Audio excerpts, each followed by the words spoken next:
नमस्कार, मैं हूं आपके साथ अभिषेक। आप देख रहे हैं छत्तीसगढ़ बात। हमारे साथ आज बात छत्तीसगढ़ में नंस की गिरफ्तारी पर और उसको और हो रही सियासत पर। छत्तीसगढ़ के दुर्ग में रेलवे स्टेशन से दो मिशनरी सिस्टर यानी नंस और एक युवक को 3 आदिवासी युवतियों की तस्करी के तथाकथित आरोप में गिरफ्तार किया गया। अब इस गिरफ्तारी के बाद से दुर्ग से लेकर दिल्ली तक सियासत गरमाई हुई है।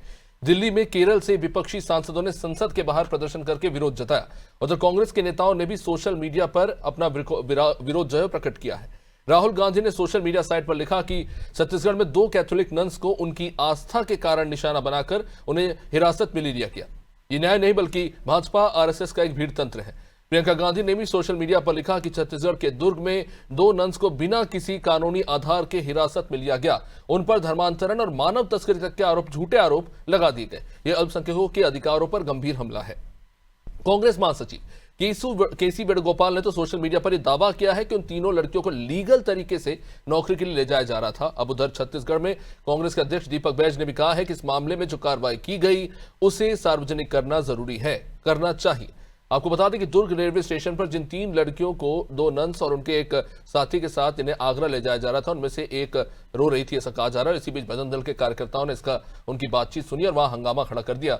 बाद में रेलवे पुलिस ने दोनों नन्स और उनके एक साथी से 3 लड़कियों को हिरासत में ले लिया। लड़कियों के परिवार वालों का कहना है कि वे लड़कियों को कहीं नहीं भेजना चाहते थे, लेकिन उनमें से ऐसे ही परिवार वाले थे जिन्होंने ये कहा कि वो हमारी जानकारी में थी और हमारी मर्जी से जा रहे थे। लेकिन उनकी बातें कोई बोल रहा है मानी गई, कोई बोलता है कि हम मर्जी से भेज रहे थे। हालांकि परिवार वालों ने गुमशुदगी की रिपोर्ट दर्ज नहीं कराई थी। बजरंग दल ने आरोप लगाया है कि छत्तीसगढ़ में इसी तरह आदिवासी युवतियों को ले जाकर बेचा जा रहा है और धर्मांतरण किया जा रहा है। कि छत्तीसगढ़ में मानव तस्करी और धर्मांतरण पर यह जो सियासत हो रही है उसके पीछे का आधार क्या है, इसके पीछे की सियासत कितनी है, ये समस्या को रोकने के लिए कोई ठोस कदम उठाया जा रहा है। आज की चर्चा इन्हीं प्रश्नों पर होगी। इससे पहले प्रतिक्रिया पर एक नजर। देखिए, सरकार सिर्फ धर्मांतरण के नाम पर राजनीति कर रही है और जिस तरह से मामला सामने आया है, सरकार को जांच करनी चाहिए, निष्पक्ष रूप से जांच करनी चाहिए, परीक्षण करना चाहिए। और जिस तरह से कार्रवाई हुई है उसको सार्वजनिक सरकार को करना चाहिए। और जिस तरह से कार्रवाई हुई गलत कार्रवाई है, क्योंकि इस तरह से सरकार सिर्फ एक राजनीतिक एजेंडा बनाकर काम कर रही है। तुष्टीकरण की राजनीति के तहत कांग्रेसी ये बयान दे रहे हैं और जो बयान दीपक बैज जी कह रहे हैं वो दीपक बैज जी का स्वयं का बयान नहीं है। दीपक बैज जी अपने राष्ट्रीय नेता राहुल गांधी के बयान को ही दोहरा रहे हैं और सारे कांग्रेसियों को उस अवैध तस्करी करने वालों की चिंता है। जिन युवतियों को ले जाया जा रहा है उन आदिवासी युवतियों की किसी को चिंता नहीं है। कोई भी कांग्रेसी उनके बारे में एक शब्द नहीं कह रहा है। आखिर अपराध दर्ज हुआ जब युवतियों ने आरोप लगाया कि हमें काम का लालच देकर रायपुर लाया गया और बाद में रायपुर आने के बाद कहा गया कि आपको आगरा जाना पड़ेगा। तो एक बात समझिए, कांग्रेस ये तुष्टीकरण की राजनीति पहली बार नहीं कर रही है, यह कांग्रेस का आचरण रहा हुआ है। आप भूपेश बघेल के शासनकाल को याद कीजिए, पूरा बस्तर इनके इसी तुष्टीकरण की नीति के कारण आज जल रहा है। भूपेश बघेल के तात्कालिक एसपी ने ही कहा था कि यहाँ पे बड़ी संख्या में धर्मांतरण हो रहा है और आने वाले समय में धर्म संघर्ष, वर्ग संघर्ष की स्थिति उत्पन्न हो सकती है। और आज ये देखा जा रहा है, धर्म की लड़ाई शमशान तक पहुंच गई है और जगह जगह अंतिम संस्कार को लेकर विवाद उत्पन्न हो रहे हैं। तो ये हाल है, गंभीर मुद्दा है, उस पर सियासत जमकर देखने को मिल रही है। राजनीतिक दलों का अपना क्या पक्ष है वो जानने की कोशिश करेंगे। डॉक्टर गंधर्व पांडे बीजेपी से, श्रुति शुक्ला कांग्रेस से और कौशल सनभेर वरिष्ठ पत्रकार हमारे साथ जुड़ चुके हैं इस चर्चा में। सबसे पहले गंधर्व जी, आपके पास आना चाहूंगा। ये तुष्टीकरण वर्ड में बहुत सुनता हूं, हर बार कभी भी कोई धार्मिक मसला निकलकर सामने आता है। चलिए ठीक है, एक बार के लिए मान लेते हैं कि बीजेपी ये कहना चाहती है कि कांग्रेस तुष्टीकरण की राजनीति करती है, पर उससे हासिल क्या है? छत्तीसगढ़ में ईसाइयों की आबादी 2% भी नहीं है। क्या इस 2% वोट के साथ कांग्रेस जीत हासिल कर लेगी? अगर तुष्टीकरण का आप आरोप लगा रहे तो उसका ध्येय क्या है? आज दुर्ग, बिलासपुर, रायपुर, भिलाई ये प्रमुख शहर हैं, ये कोई गांव बीहड़ की बात नहीं हो रही है। यहां पर इस तरह के हालात क्यों बन रहे हैं आपकी सरकार में? देखिए, सर्वप्रथम तो सभी को मेरा नमस्कार, आपके सभी दर्शकों को भी मेरा नमस्कार। जो आज का विषय हमने लिया है, ये विषय आप 2% की बात कर रहे हैं, बात अब ये राष्ट्रीय स्तर की हो चुकी है। इस पे आज संसद के बाहर हंगामा हुआ, राहुल गांधी ने ट्वीट किया, प्रियंका गांधी ने ट्वीट किया। उसी के एवज में दीपक बैज जी, उनका जो कांग्रेस की एक परंपरा रही है कि गांधी परिवार जहां चले उसके पीछे बढ़े चलो वाली परंपरा को निभाते हुए उनका बयान में सुन रहा था अभी। तो इसी प्रकार की चीजें हैं। अब इसमें जब वहां पर दुर्ग की जो घटना हुई उसको आपने बताया, अभी पूर्व में भी हम देख रहे हैं बार बार इस प्रकार की घटनाएं सामने आ रही, चंगाई सभा के नाम पे धर्मांतरण किया जा रहा है और बाकी जो चीजें उसमें एफआईआर दर्ज हो गई है। न्यायपालिका और जो जांच एजेंसी है वो अपने दायरे पे काम करेगी और इस पे न्यायपालिका फैसला लेगा। अब इसमें राहुल गांधी जी या दीपक बैज जी को आकर के अपना फैसला सुनाने का क्या अधिकार है? उनको तो ये करना चाहिए कि जांच में पूर्णतः सहयोग करेंगे, हम ऐसा आश्वासन देते हैं। और जो लड़कियों की बात है, नारायणपुर के ओरछा की गांव की लड़कियां थी, 3 लड़कियां थी। अब उसमें कोई किसी ने माँ से पूछा है, उसके घर के बाकी परिवार वालों को पता ही नहीं लड़की जा रही है और कई 2 परिवारों में तो पता ही नहीं था। नहीं गंधर्व जी, मैं समझा नहीं। 3 लड़कियां थी, एक के परिवार वालों की मां ने बोला कि हाँ हमें पूरी जानकारी थी, नंस कह रहे हैं कि हम दस्तावेजों के साथ उन्हें लेके जा रहे हैं आगरा के हॉस्पिटल में रोजगार दिलाने के लिए। एक परिवार था जिसमें माँ बाप की अनुमति थी लेकिन उनके जीजा जी का विरोध था। तो एक बात बताइए, बच्चे के माँ बाप की अगर अनुमति है तो उसे अनुमति नहीं मानेंगे या रिश्तेदार की अनुमति को ज्यादा महत्व देंगे? देखिए, बच्चे 18 साल से ऊपर के वयस्क बच्चे हैं, उनको पूर्ण अधिकार है। वो स्टेशन में बैठ करके रो रहे थे। वहां पर जो लोगों ने सुना कि जब उसने बोला कि मुझे घर वापस जाना है तो उन्हें कहा गया अब इतना दूर आ गए हैं, अब यहाँ से वापस जाने नहीं बनेगा, यहाँ से वापस नहीं जा सकते। इस प्रकार की चीजें हुई। उसके बाद वहां पर सबको बुलाया गया और आगे की जो स्थिति थी, वहां वाद विवाद जो हुआ वो सबके सामने है। अब इस प्रकार की चीजों से ये स्पष्ट होता है कि कांग्रेस पार्टी और पूरा विपक्ष किस प्रकार से देश में इनको पूर्णतः अपना राजनीतिक संरक्षण प्रदान कर रहा है। क्योंकि जिस प्रकार की चीजें दिख रही है, हम तो छत्तीसगढ़ में जब से सरकार बनी है हम धर्मांतरण के विरोध में कड़े से कड़ा नहीं, तो मैं ये समझना चाह रहा हूं कि अगर केरल के नंस को धर्मांतरण कराना ही है तो आप आगरा क्यों लेके जाएंगे जहां पर सख्त धर्मांतरण के कानून है? आप फिर केरल लेके जाइए धर्मांतरण कराने के लिए। देखिए, इसमें क्या होता है, रोजगार के माध्यम से एक लालच देने की चीज भी है घर परिवार को, जैसा कि पूर्व में भी देखा गया, इस प्रकार की चीजें रहती हैं। अब यहाँ पर जो बात हो रही है उसमें वो जो आदमी उनके साथ गिरफ्तार हुआ उसके 3 आधार कार्ड बने हुए हैं। उनके पास से जो डायरी मिली उसमें 10-12 नाबालिग लड़कियों के फोटो हैं, उसमें विभिन्न पादरियों के नंबर हैं। तो जब ये सारी चीजें हैं तो कहीं ना कहीं एक संदेह की स्थिति उत्पन्न करती है और इस पर जांच की आवश्यकता है। और जांच के अनुरूप अगर कोई दोषी है तो जो हमारे देश का संविधान है और जो न्यायपालिका, गंधर्व जी, मेरा एक बहुत इंपॉर्टेंट सवाल है क्योंकि ये कानूनी प्रक्रिया के तहत है। भारतीय न्याय संहिता की धारा 143 के तहत इनके खिलाफ मामला दर्ज किया गया है। 143 सेक्शन जो है वो सेक्शन लगता है मानव तस्करी का सेक्शन, और अगर ये मानव तस्करी का सेक्शन है तो सिर्फ 2 नन और उनके साथ जो युवक था उसे क्यों गिरफ्तार किया गया? उनके माँ बाप को भी गिरफ्तार करना चाहिए था, उन्हें क्यों गिरफ्तार नहीं किया गया? देखिए, इसमें मानव तस्करी की जो धारा लगी है और साथ ही साथ धर्मांतरण के मुद्दे को लेकर भी तो हमारे राज्य की धारा है वो भी है, वो जीआरपी थाने का मामला है। सर, मानव तस्करी ज्यादा बड़ी धारा है मेरे ख्याल से, धर्मांतरण से बड़ा क्राइम है वो। तो इस हिसाब से तो उनके पेरेंट्स को गिरफ्तार करना चाहिए था क्योंकि उन्होंने अपनी बच्चियों को बेच दिया। देखिए, आपकी ही पुलिस की कार्रवाई है, इसलिए मैं आपसे सवाल पूछ रहा हूँ। उन्होंने अगर एफआईआर दर्ज की है, जानकारी हो ये स्पष्ट नहीं है। अभी जो उनके बयान है, एक परिवार का बयान अगर स्पष्ट नहीं है तो 143 के तहत कैसे जुर्म दायर कर लिया सर? क्योंकि जो पूर्व में रिकॉर्ड मिले, जिस प्रकार से 9 लोगों का फोटो वहां से मिला, मैं आपको बता रहा हूं कि उसमें 9 लोगों का, नाबालिग लोगों का photo. Sir, I am agree with you, ये लोग तस्करी कर रहे हैं, मैं मान लेता हूं आपकी बात। तो बेचने वाले को भी तो गिरफ्तार करेंगे ना आप, जिन्होंने अपने बच्चों को बेच दिया। देखिए, निश्चित तौर पे उनसे भी सवाल किया जाएगा और क्या स्थिति थी, क्योंकि उन्होंने गुमशुदगी की रिपोर्ट भी दर्ज नहीं कराई है। तो उनका वो तो बोल रहे हैं कि हमारी मर्जी से गए हैं, नंस बोल रहे हैं हमारे पास दस्तावेज हैं। आपकी पुलिस बोल रही है कि इन लोगों को जो है जबरन ले जाया जाए धर्मांतरण करने के लिए आगरा। वो बोल रहे हैं कि हम रोजगार देना चाहते हैं। बजरंग दल कुछ और बोल रहा है। पुलिस ने 143 के तहत एफआईआर दर्ज कर ली, उनके माँ बाप को भी फिर गिरफ्तार कीजिए आप। ये किस तरह की कार्रवाई है, मुझे समझ नहीं आई। देखिए, निश्चित तौर पे इस पे जो भी फैसला है वो न्यायपालिका के सामने दोनों अपने पक्ष रखेंगे और सबके सामने सार्वजनिक हो जाएगा कि किस पे क्या चीज है और क्या करना चाहिए। तो आगे जैसे कोर्ट के दिशा निर्देश होंगे उसके तहत कार्रवाई की जाएगी। श्रुति शुक्ला जी, कांग्रेस का बड़ा ओपन स्टैंड है इसको लेकर कि ये जो कार्रवाई है वो गलत हुई है। खैर, बड़ी जल्दी आपने ये फैसला ले लिया, क्यों? क्योंकि केरल में आपके लोग हैं, वहां से आपके सांसद आते हैं, क्या ये एक कारण है? या कांग्रेस का हमेशा एक ऐसा पक्ष रहा है जो स्पष्ट नहीं मालूम पड़ता, खासतौर से ईसाइयों को लेकर? अगर कुछ गलत हुआ है, उस पर सवाल उठ रहे हैं, तो क्या इस पर कार्रवाई नहीं होनी चाहिए?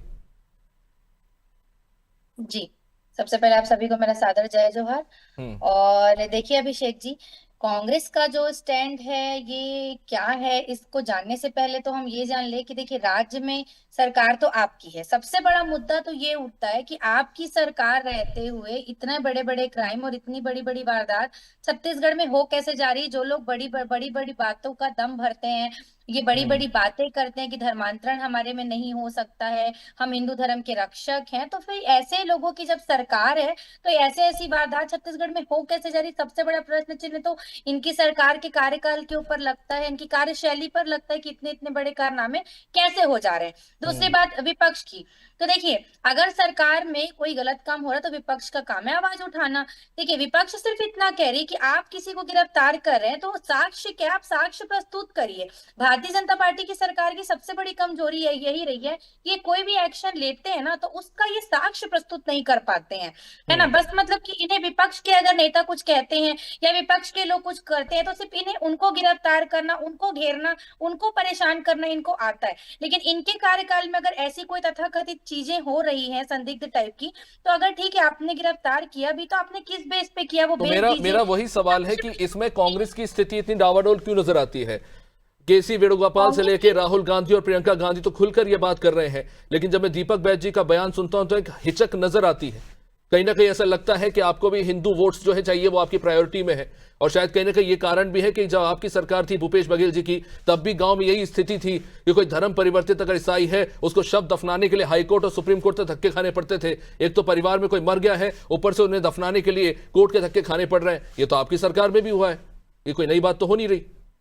जी देखिए अभिषेक जी, दीपक बैज जी क्या जो स्टेटमेंट था और जो स्टेटमेंट हमारे राष्ट्रीय नेताओं का था, तो उस पर मैं एक ही बात कहना चाहूंगी कि देखिए पार्टी भले एक है लेकिन हर किसी की मेंटेलिटी अलग होती है और जिस जगह से हम अपनी राजनीति की शुरुआत करते हैं उस जगह का माहौल भी अलग होता है। तो उस बेस पर जो हम अपना स्टेटमेंट देते हैं, जैसे कि अभी गंधर्व जी ने कहा कि कांग्रेस पार्टी में जो गांधी परिवार ने कह दिया उसको फॉलो करते हैं, तो भाई ऐसा नहीं है। मतलब सबकी अपनी एक सोच होती है। अगर ऐसा रहता तो दीपक बैज जी आप ही कह रहे कि कांग्रेस का क्या स्टैंड है? बीजेपी ये कहती है कि जो आदिवासी धर्म परिवर्तित करके, जो आदिवासी धर्म परिवर्तित करके ईसाई बन रहे हैं उनको आदिवासियों की तरफ से जो भी लाभ मिलता है सरकार की तरफ से, आरक्षण से लेकर अन्य चीजें, वो बंद कर देनी चाहिए। इस पर कांग्रेस का स्टैंड क्या है?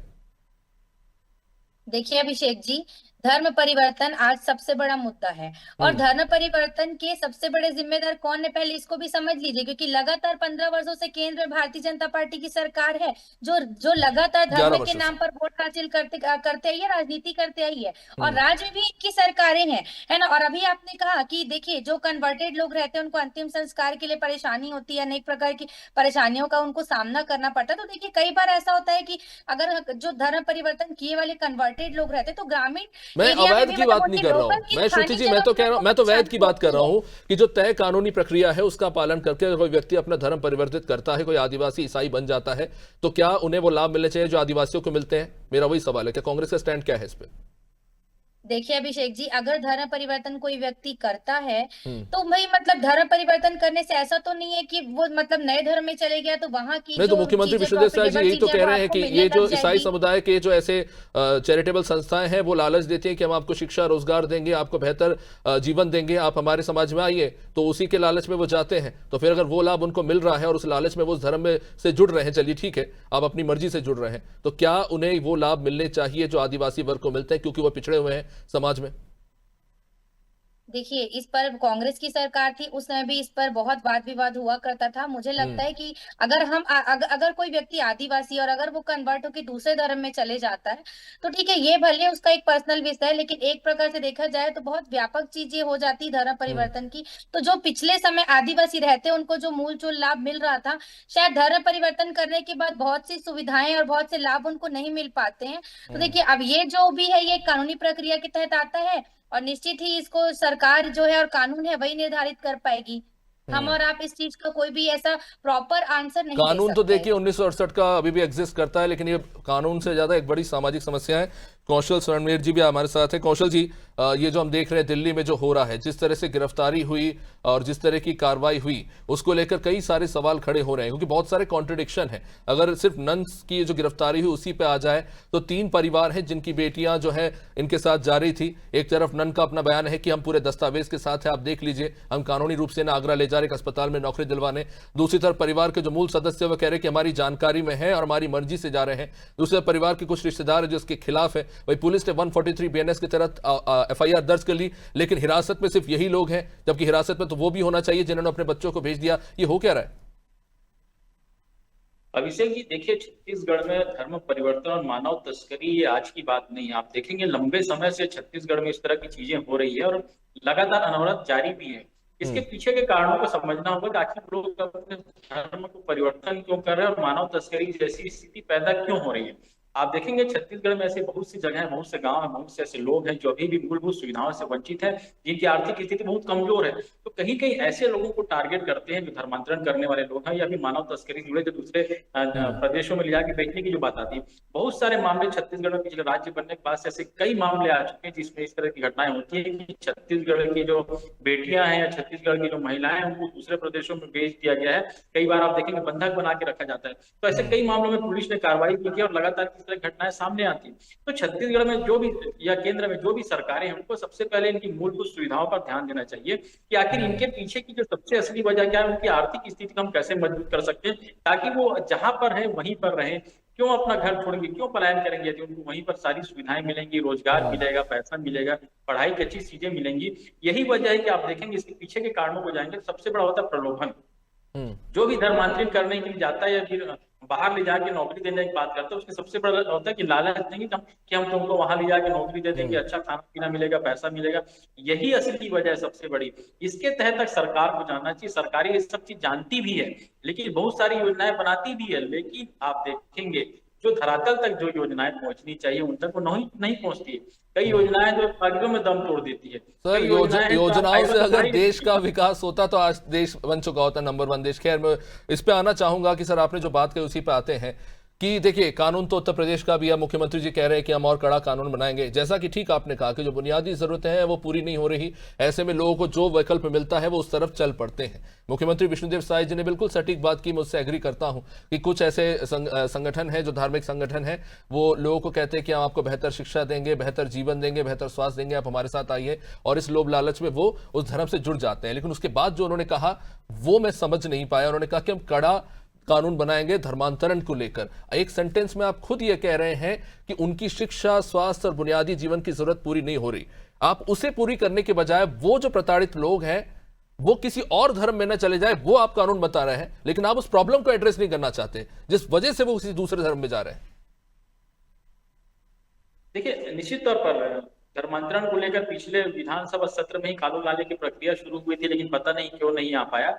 क्योंकि अब विष्णुदेव साय जी ने खुद कहा तो जो आगामी जो सत्र होगा, और ये माना जा रहा है कि नई विधानसभा में नया सत्र होगा, तो हो सकता है कि नई विधानसभा से एक नई शुरुआत हो। छत्तीसगढ़ में जो सबसे बड़ा मुद्दा है धर्मांतरण का, उसको लेकर एक कानून बनाया जाए। लेकिन आपने जो कहा कि जो कंट्राडिक्शन वाली जो बात आपने कही, निश्चित तौर पर इस तरह की जो चीजें मैंने जो कहा, यही स्थिति है कि आप लोगों के नस को पकड़िए, आखिर वो धर्मांतरण क्यों करना चाहते हैं, वो आखिर उनको दूसरे प्रदेशों में जाने की जरूरत क्यों पड़ती है। आप उस पर जाइए ना, कानून बनाइए, अच्छी बात है, कानून होना भी चाहिए, क्योंकि कानून का डर जब तक नहीं होगा तब तक इस तरह के जो लोग हैं वो डरेंगे नहीं। और निश्चित तौर पर जो इस तरह के लोग पूरे प्रदेश में सक्रिय हैं उन पर कहीं ना कहीं डर जरूरी है, कानून का डर होना जरूरी है। और उसके लिए कठोर कार्रवाई है। आप सिर्फ जुर्माना लेके छोड़ देंगे, सजा का कोई प्रावधान नहीं करेंगे, तो मुझे लगता है इससे डर नहीं बैठेगा।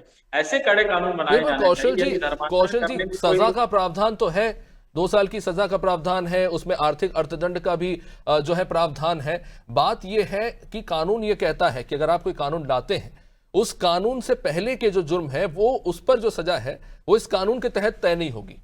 ये एक सिंपल सी साधारण सी बात है। लेकिन आज जब मैं देखता हूं कि भिलाई में कुछ लोग जाते हैं, शिकायत कर देते हैं कि चर्च में धर्मांतरण चल रहा है, पुलिस ने क्या जांच की पता नहीं, चर्च में मौजूद 150 लोगों को आप बस में भरकर थाने ले जाते हैं। क्या ये कार्रवाई ठीक लगती है? ठीक है, जिन लोग, अब आपको ये समस्या आज आप एड्रेस कर रहे हैं, आज आप उस पर कड़ा कानून बनाइए, आप उस पर कार्रवाई कीजिए, लेकिन जो धर्मांतरित हो चुकी है, क्या राज्य सरकार की उसको लेकर जिम्मेदारी नहीं बनती कि उनकी भी धार्मिक अधिकारों की रक्षा हो, क्योंकि वो उसी कानूनी प्रावधान के तहत दूसरे धर्म में गए हैं?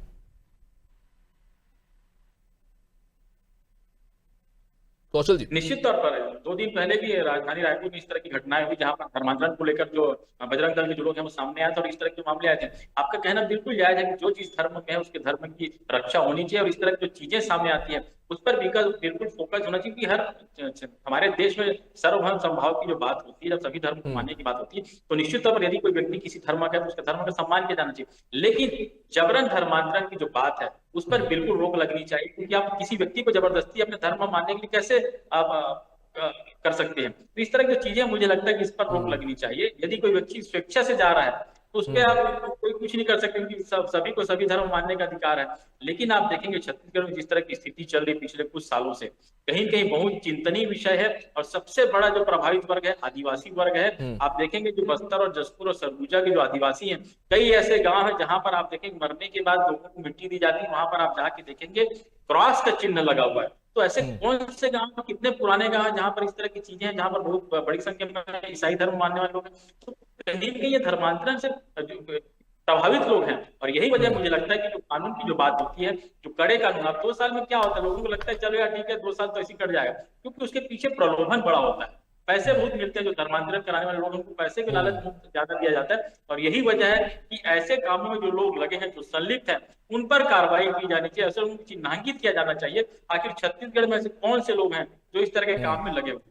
खैर वैसी मिशनरीज तो हैं और ये सरकार की भी, खैर मेरे ख्याल से मैं उम्मीद करता हूँ जानकारी में हो। गंधर्व जी इसी पे आऊंगा, ये पहली अभी की बात नहीं है, दशकों से ये चला आ रहा है, क्योंकि जहां पर सरकार प्रशासन आपकी स्वास्थ्य शिक्षा व्यवस्था नहीं पहुंच पाई वहां मिशनरीज के नंस पहुंच गए। इन नंस को लेकर भी यही कहा जा रहा है कि ये कुष्ठ मरीजों की मदद करती थी, उनका इलाज करती थी, तमाम तरह की बातें। लेकिन मैं अभी के एग्जाम्पल पे आना चाहूंगा जो कांकेर के जामगांव में हो रहा है।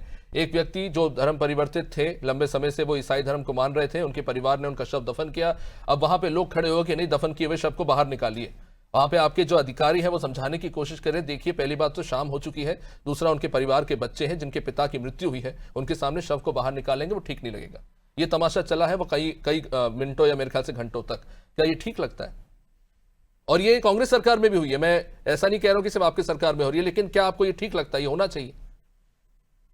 देखिए, निश्चित तौर पे जो व्यक्ति अपनी स्वतंत्रता से और बिना किसी दबाव प्रलोभन के किसी भी धर्म को, चाहे ईसाई धर्म हो, चाहे इस्लाम धर्म हो, चाहे कोई और धर्म हो, उसको मान चुका है तो उसको संरक्षित करने का कार्य सरकार का है। ऐसी कोई भी अगर उनको दिक्कत आती है तो उसकी वो सूचना हमको दें, या जो वहां पर शासन प्रशासन के लोग हैं उनसे वैसी मांग करें, उनको सारी प्रकार की सुरक्षा और सारी चीजें उनके लिए सुनिश्चित की कोशिश जाएंगी। तो की जा रही और है, लेकिन समाज वहां में पे भी इसके लिए एक सकारात्मक माहौल बनाया जाएगा। लेकिन ये चीज स्पष्ट है, अगर कोई धर्मांतरण करने का प्रयास करेगा प्रलोभन देकर सर के, वो व्यक्ति लालच मर दे चुका देकर, है और वहां के लोग ये कह रहे हैं कि सुनियोजित तरीके से दफनाया गया है। मैं जानना चाहता हूं कि एक परिवार जिन्होंने अपने घर के मुखिया को खो दिया, कौन सा सुनियोजित तरीका वो अपनाएंगे उस वक्त?